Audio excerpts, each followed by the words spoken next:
Hey guys, how you doing? This is jpsarrireviews coming to you once again with another episode of Age of Heroes on my podcast. So welcome to everyone that is watching through YouTube or also listening through the different platforms: iTunes, Stitcher, Spreaker, Castbox, TuneIn, Spotify, iHeartRadio, you name it. There's many platforms. So thank you very much for your time. Now, today I want to expand a little more on yesterday's big conversation, which was the Nintendo Switch Lite, the new revision of the Nintendo Switch, a new addition to the Nintendo library that some people are excited for. I think it comes at a good time for the industry, I would say, but also it's a disappointment for a lot of gamers, including myself, for many reasons that I want to talk about it today. Now, if you follow me on YouTube, there is a link, and I have the link for everyone also on the podcast, where you can watch the video where I do a reaction of the trailer that was released yesterday. When I watched the trailer, of course, live, but also I talk about it and my first impressions of the device. And of course, after that, I went and did more research last night, and of course, did more research this morning to know more about it, because of course there's a lot to talk about it. There's a lot of things that I think are great with this console, with this new revision, but also there's also a lot of bad things, and I want to point that out, what I feel is the good and the bad. So we're going to do the takeaway of all of this. But I went to the website, and I have the links for you as usual. I always have links, so you can actually go to the website and read more about it. And I went to, in this case, to the Nintendo Switch website. And as you can see, for those who are watching this, it is launching on September 20th, which is around the corner. The price is going to be $199.99, which is I would say a very affordable price, I would say competitive, around the same price of a 3DS, which I think that's better. It's a much better deal. With this, definitely Nintendo is killing the 3DS. There's no competition. Parents are going to be buying this Christmas. They're going for the Nintendo Switch rather than going, for the 3DS. No kid is going to want a 3DS. I'm sure that a lot of the kids have already a 3DS. I have a couple of 3DSs myself. And I'm not a kid. So I think this is the competition right here. Now, the only thing with this one is that this is only dedicated to handheld play. So this one doesn't do the TV mode. It's compact and lightweight. It's smaller. It's still a little bigger than the PS Vita, but it's smaller than the original Nintendo Switch. It has the built-in controller, so the Joy-Cons are not removable. It plays all the compatible games that do, in this case, the handheld mode, which is a big number. Some games don't. And it has 3 colors for the time being. They have the basic yellow, which actually I didn't like at first, but it is growing on me, and actually I started liking it more than the others too. But they got the gray, which it's okay. The turquoise would actually, it was my favorite yesterday, but I think the yellow is kind of growing on me more than the turquoise. I think both colors are great. I like both. And of course, you can still do same functions as the original Nintendo Switch. You can still play the multiplayer gaming options, local wireless. You can do online play. It has the same features, the Nintendo eShop. You get the news.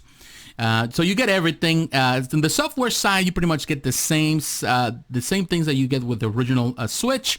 The only difference is on this console now, in this handheld console device, is that pretty much hardware stuff, and we're gonna go in detail about this. But of course, you get more than 2,000 games. Of course, you access a big library, and it's still growing. Super Mario Maker 2, you got Ultimate Alliance 3, the Black Order. A lot of people are excited for that one. You get Pokemon Sword and Pokemon Shield that is coming out later in this year. You can play Super Smash Bros. Ultimate, which everybody's playing, and of course, you can see the boxes, very small, very compact. They look a lot like any other boxes that they offer, like the same as the 3DS versions. And there's actually a special edition coming out, Nintendo Switch Lite Seishin and Sama Sinta edition that is coming out, which actually the colors are not bad. It's coming out at the same time as Pokemon Shield and Sword. Actually, it kind of looks neat. I like it. So as you know, with this, Nintendo's going to milk it like they always do. They're going to bring a lot of different variations and versions, something that they always do, and they're good at it. And down here on the website, you can see the specs differences, although they don't give too much specs, but we're going to go in detail about that in just a second. They talk about, of course, the original Nintendo Switch, which is $299.99, which to me it's a much better deal overall. It has a TV mode, the tabletop mode, it has the handheld mode. You had the Joy-Con controls, which are removable. You got the HD Rumble included. They got the IR motion camera included. Now, with the Lite version, $100 less, so that means that you don't get the TV mode. You don't get the tabletop mode. You don't get the Joy-Con controllers, removable Joy-Con controllers. You don't get the Rumble. You don't get the motion camera.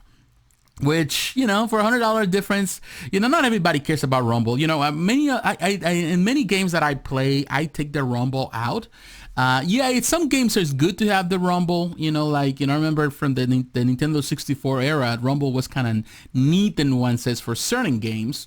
Like Mario Kart perhaps is good there. It's kind of fun to have the Rumble, but sometimes, it's better just to, pretty much disable the function. So some people might be happy. They don't care. I wouldn't say that I care too much about the Rumble. The motion camera, it's all right. I would say I don't really play that many games with that, but I know some games do, and people are dissatisfied with that. The Joy-Con controllers removable. I can say, and part of me is happy because the Joy-Cons were they're kind of loose a bit. They're kind of like shaky. So now it's going to be a more solid console, a more solid device. So it's firmer, and definitely it's going to be better, I would say, for people that are prone to accidents, which I'm not, but some people are, and a lot of children primarily, they throw everything, so they can these things can break easily. So definitely I think that's going to be pretty much, I think the children is a target audience. Now, I went to this other website, and again, I'm going to have the links for you down in the description, cnet.com, and they have the opportunity to actually play with the device, and they give us a little more information on the specs. Now, they're showing, of course, that, as we knew from the original trailer, but also from Nintendo's website, that it's going to be a smaller version of the original Switch. Now, the screen size is going to be 5.5 inches, which means that it's the original is 6.2, so it's going to be a bit smaller in comparison, but not that much. Now, it's 720p, the resolution, which is the same as the original. Now, in my experience, when you're looking at the same resolution, because now that you have a smaller in this case, screens, the pixels are higher, the pixel count. So that might mean that it may look better, a bit brighter, perhaps. Not as bright, I would say, but better, and the contrast in comparison. But it's just... it depends. It's just personal opinion. Some people might not see the difference, but it also ditches the TV connectivity with the USB-C, which is I would say the biggest bummer on the whole thing. It has the same internal features in the sense that you have a 32 gigabyte of storage, which is the same as the other one. You got a micro SD card slot, which is good. You get the same volume button layout. You get a headphone jack. The USB-C for charging, it comes with the same charger that comes with the Switch. So the USB-C is only going to work in this case, of course, for the charging part. Now, the touchscreen has the same resolution, but it's smaller. Again, it's 5.5 inches versus a 6.2. It still has the Wi-Fi, NFC, and can connect to extra controllers. I don't know who's want to do it when you only have a handheld device. And it should also have better battery life. It's roughly, according to this, 20 to 30% more. I was looking at some websites. People are saying that it's going to be around, 30 more minutes, depending on the game. The Switch Lite uses a more efficient processor, which is good, that enables smaller heat vents on top of the system. Sadly, like the original Switch, it won't connect with Bluetooth audio headsets. That's a bummer, because people have been asking for this functionality for quite a while. But the heat vents is good. It's smaller, so it produces less heat, which is good, because that was causing a lot of problems with the original Switch because of the heat and how they get so hot so quickly. Of course, they can bend. And that was you get a lot of situations where they were bending. But I think this is going to reduce that. It's sturdier. Everything is one single package. So it's one of those that is going to be great for kids because definitely can take more of use. Now, another aspect that I like is the fact that they added the through D-pad on the left side. So they're replacing the set of 4 buttons on the Switch Joy-Con. They have the same functions. I never liked those buttons. Definitely, they're not as comfortable as a D-pad. And if there's something Nintendo does is D-pads. For years, they have the patent and they have it down pat so good that their D-pad is the best in the industry. The fact that they are now doing it, it's good. Now, the website also mentions that when they talked to the president of Nintendo America, Mr. Bowser, he mentioned that they're not bringing the D-pad to future Joy-Cons, which is a big bummer.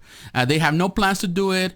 And that is a bummer, because to me, I think that they could have simply done it by creating a different Joy-Con, perhaps an extra one that people can purchase for their own good use, instead of you trying to do it on your own, or maybe in a third-party function.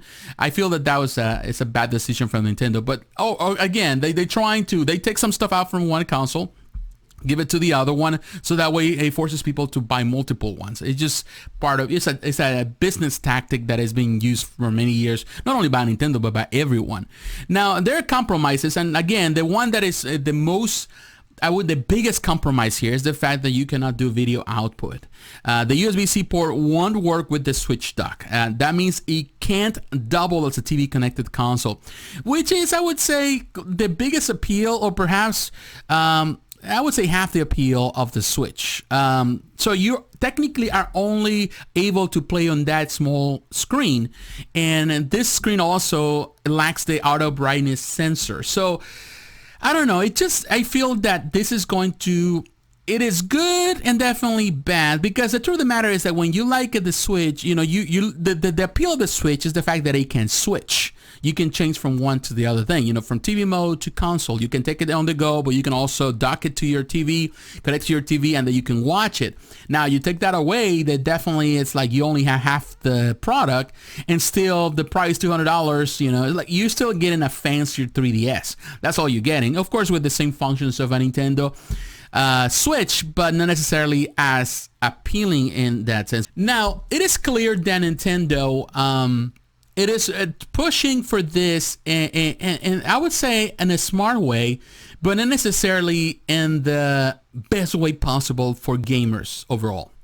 Nintendo's always been known for being a company that kind of walks on its own beat. They follow their own path. They follow their own drummer. They walk to their own drummer. They do whatever they need to do in order to make the money, and they do it. One thing that you can say about Nintendo is that they're very successful. They've always been successful by not copying what others do, but by doing their own thing, and they're good at that. They're definitely good at doing their own thing.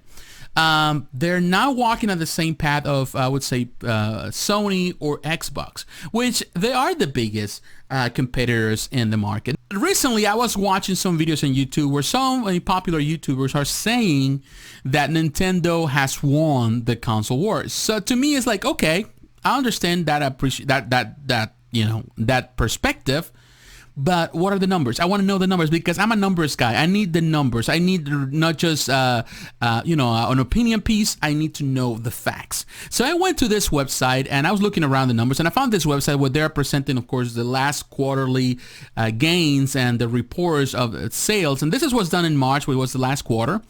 But it shows a big picture of worldwide picture of, the sales for consoles and who's winning this console war. So I was looking at the PS4, and the PS4, according to these numbers, of course, the numbers have changed since March, but as the last report, it was almost 95 million consoles worldwide, which is huge. It's a great number. The PS4 has been a fantastic experience for Sony. It's been a great success. They really turned around from the PS3 era, which they end up at the top. In the end, although the Xbox 360 was the winner of last console war, but definitely they have turned things around, and they are at the top. They're the kings at the top, the king of the hills.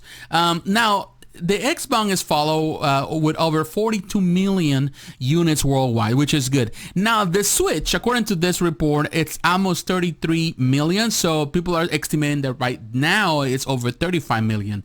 Now, as you know, this is a numbers game. Every business is a numbers game. In order to stay on track or in the competition, you have to produce. You have to sell more than the competition. And with this new approach of Nintendo, is trying to kill the Xbox in sales.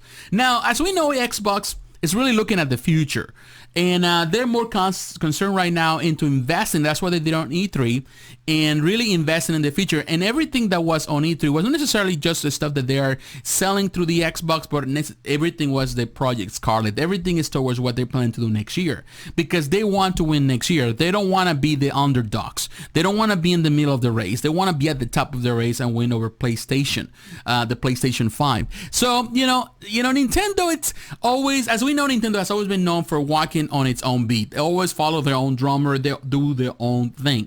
And Nintendo wants to at least put themselves in a much better positioning by really killing at least the Xbox. Because right now at this point, they're not going to catch up with PlayStation. They cannot catch up.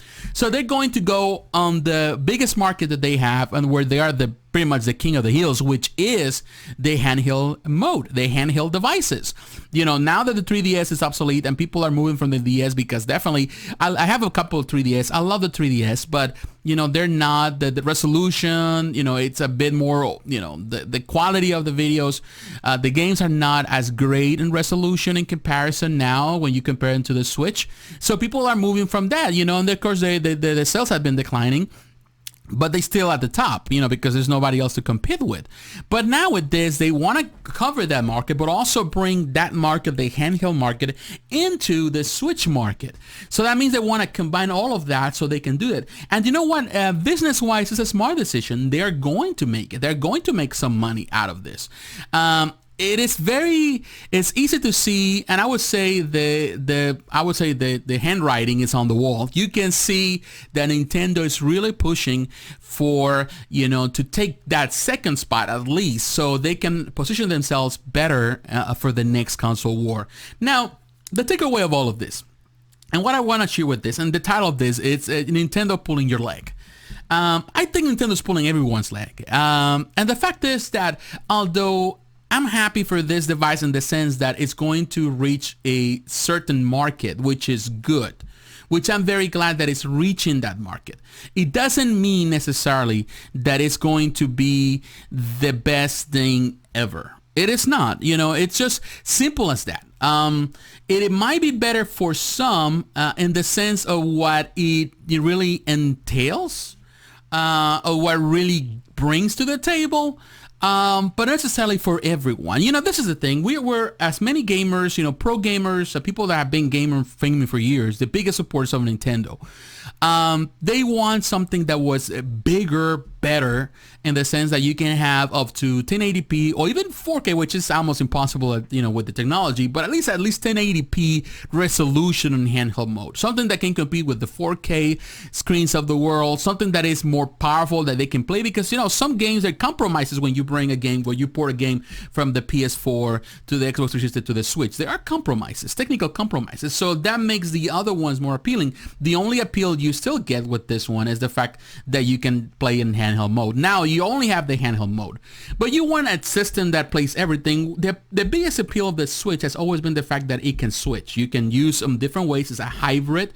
It's a low-cost hybrid that you can use for all kind of things. You don't have to have multiple consoles, so if you only need one, if you only have the money that, to buy one, you can stick with the Nintendo and you're still playing now the same games that you're playing on the PS4. But people wanted something more powerful, and that will be, in this case, catering to that market, the market that has been supportive of Nintendo for many years. Now, Nintendo does what Nintendo does, and what nobody else does. Nintendo always does the things that they feel more confident doing, and this is historical. Nintendo always, from the moments of the NES, the Super NES, through all this, and I've been a fan of Nintendo from the NES era. I've been playing Nintendo S. I even all the stuff back then, the 3D stuff, all the stuff, everything. I've been a fan of it. I have pretty much almost everything that Nintendo has offered. But the thing is this. They have always done the same thing, and it is all about maintaining the same status quo, maintaining their own perspective, following their own thing, and they always go back to what feels comfortable to them. They don't break the box. They don't change the outcome. It seems that they're going in that direction, because the thing is this: Nintendo has the potential right now, to really kill the competition, at least this year, with a Pro version. They could have done a lot more with that, but they decided to go what is more comfortable comfortable and it's easy, pretty much sailing for them, which is just going into the bigger audience. And I think that's the biggest problem that the Nintendo has always had as well. It's a plus, but also it's a big negative. Negative because, as you can see with the in this case, the Wii was a fantastic game. I still have a Wii. You know, I played that Wii and I love the Wii. But the Wii, they at the end of the lifespan of the Wii, instead of looking at the future, they were looking at how to maintain the same market and how bring more people that are not necessarily gamers, the pro gamers, the people that are more invested into gaming. They want everyone into the picture, and that's what, you know, they did, and they, you know, they expanded, they lived longer, they stayed with the Wii for a long time, while, you know, then the PS3 came, the Xbox 360 came, and they pretty much took over. So then when the Wii decided to come with the Wii U, it was really an uphill battle, and they couldn't win. And I love the Wii U. I love the Wii U. It's a much better version of the Wii. But, you know, honestly, it was just an upgrade in many ways. Not necessarily, you know, it was not a downgrade. It was an upgrade. But it was competing against the tide. It was competing against the forces in the market. And you know what? The companies now are setting themselves for the future. You know, Xbox is already doing it. PlayStation is doing it. So what they're doing again is just simply playing the same old tricks. You know, they're playing the same. Let's just kind of downgrade this, reduce some of the costs. Of course, now with all the tariff stuff happening with China, all of that is reducing the cost so they can produce more and they can almost sell it for almost the same price so they don't lose much. And of course, they want to hit that market, and they try to present it as, oh, we're trying to be family friendly. We want this for the kids, we want this for that. But they are ostracizing. They are pretty much putting aside the gamers or the pro gamers that actually are looking for something more powerful. So when you start doing that, when you start, you know, pretty much going into the more broader room, you know, because, you know, you're getting greedy about it, then definitely you are having a problem. Now, a lot of people are going to say, oh, this is a great addition. And you know what? I'm okay with that. People say, well, you know, I prefer this system. I play in handheld mode, you know, which is good. You know, you know, that's one of the greatest features that the Switch has. But also the ability to play in dock mode is another big factor. And now that you take that away, you only have the handheld. It's going to be great. It's going to be a fantastic gift in Christmas for the children. But it's going to end up the same as the Nintendo Switch, Nintendo Wii. And even the Wii U. It's just something that people buy, another 3DS model, but that's all it is, you know, and nothing more, nothing less. And I feel that this is the part where, you know, Nintendo is not really listening to the fans. It's just doing what it feels more comfortable for them to do from a business standpoint and from their own culture, their personal culture as a company. So I feel that there's a lot to be desired. I know that Nintendo's gonna sell, and probably with this sales for the smaller version, they're gonna put it all together into one single package, and they're gonna say, well, we outsold, you know, the Xbox, and they probably will. They're really close to do it. But the expert is already investing in the future, and this is the part where I feel that separates some companies from others. Some companies are investing in the future. Sometimes the future needs investment. You need to put the money towards that, rather than just living on the glories of the past. You know, don't just simply bank and get comfortable in your actual glory on today's glory. You're gonna have to think about, you know, outside the box and think, how can we get better? And you know, in this case, they are doing it. You know, they are doing it. You know, Xbox is doing it. They're thinking about, you know, the cloud-based stuff. They're thinking about how they are going to be able. And right now, at this point, Xbox is not fighting with PlayStation anymore. They play, you know, fighting with Google Stadia. They're fighting with all this different markets that are coming in the future. And even PlayStation knows that the cloud-based games are the future. So they have to work in that direction, while Nintendo still, you know, coming with new colors for their consoles, a new variation that takes this away and take that away, and nothing major. So you're only getting hardware, but you're not getting really the software, or you're not getting the games at the end are necessary. Yes, you can say, well, Nintendo has great IPs, and it does. You know, they have great, you know, games, but you know, can they really compete for the future? They were suffering with the Wii U not long ago. Now that they came ahead, you know, now they are doing better. They can do more to kill the competition. They just stick with, you know, giving you another different version of the same thing, you know, with less power, because it has less power. Let's face it. Yeah, it has the same functions inside, but has less stuff on the outside, on the hardware part, and it gives less function. So, and $200 is still a steep price, I would say, for something that is taking a lot of things out. So, well, that's just my opinion, of course. I'm happy if you're happy, if you're glad with it and you're going to support it. By all means, I'm not saying here don't buy it. I think it's an option. I think it's a great option if you have small kids. But the more seasoned gamers like myself don't see the value for us. For me as a person playing with games, I don't have small kids anymore, so I'm not going to buy it. It doesn't. Maybe I'll buy it for my nephew because he needs one. But other than that, that's it. It's not gonna be the biggest thing in the world for me as a gamer. I'm still gonna stick with what I know, which is the PS4, which is the one I love the most. So what do you think? Let me know in the comments below if you're watching this on YouTube. If you're listening through the podcast, through iTunes, Stitcher, and all the different platforms, you can follow me, or you can go to my Facebook page, jpsarrireviews, and you can leave your comments there, or you can do it through Twitter. I have all the links for you. So once again, God bless, take care, my friends, and I'll talk to you again. Bye-bye.